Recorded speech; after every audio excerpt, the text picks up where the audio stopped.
আসসালামু আলাইকুম ভিউয়ার্স। তো এটি একটা 100 ওয়াগন গাড়ি। তো মূলত আমরা গাড়িটার হেড সাইডটা খোলার একটাই কারণ, আপনাদেরকে একটু কনফার্ম করে বিষয়টা আপনারা একটু ক্লিয়ার হবেন, তাই একটু সামনে যান।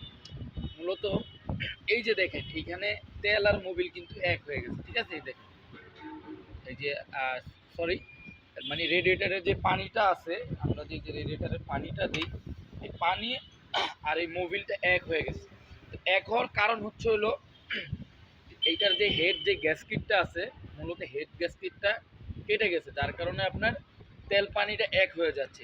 আর হেড গ্যাসকিটটা কাটার কয়েকটা রিজন আছে।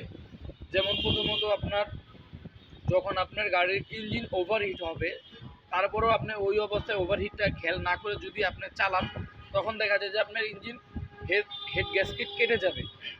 দ্বিতীয়ত, রেডিয়েটারে পানি না থাকলে আপনারা ওই অবস্থা যদি চালান, ভিতরে ড্যাশবোর্ডের বাতিগুলো আপনারা শো না করেন বা কাটাগুলো ফলো না করেন, তখন কিন্তু আপনার হেড গ্যাসকেট কেটে যাবে। বা ফ্যান যদি না চলে, ইঞ্জিন ফ্যানটাও যদি না চলে, তখনও কিন্তু আপনার এই হেড গ্যাসকেটটা কেটে যাবে।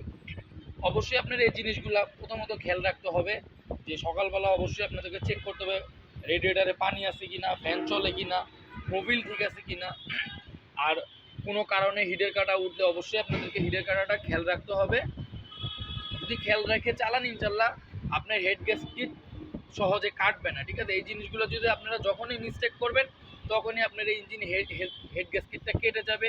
আর একটা হেড নামাইতে গেলে মোটামুটি অনেক টাকা খরচ, আপনার এই গ্যাসকিট চেঞ্জ করা লাগে, দেন এগুলো লেদের কাজ থাকে, অনেক খরচ থাকে। দেখেন আপনার এই গাড়িটার কী অবস্থা হয়েছে, উনি এই অবস্থায় গাড়িটা চালাইতেছিল, ঠিক আছে? কতটা ক্ষতি হয়েছে গাড়িটা জাস্ট আপনাদের কিছু দেখাই। দেখেন এইখানে কি পরিমাণে পানি উঠে গেছে। আপনার এইখানে উঠবে মোবিল, এইখানে মোবিল থাকার কথা, এইখানে মোবিলের পরিবর্তে দেখেন মোবিল পানি এক হয়ে গেছে, ঠিক আছে?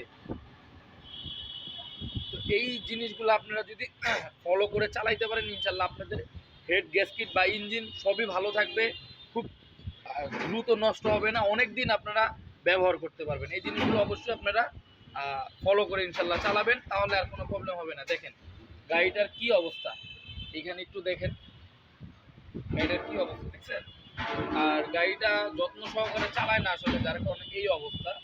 উনি যে গাড়িটা ড্রাইভ করে, ওনার নিজেরই গাড়ি, বাট উনি হয়তো বা বাতি খেয়াল না করার কারণে ইঞ্জিন ওভারহিট হয়েছে, ওই অবস্থায় উনি চালাইছে, যার কারণে গ্যাসকিট পুরো ড্যামেজ হয়ে গেছে। দেখেন কি অবস্থা।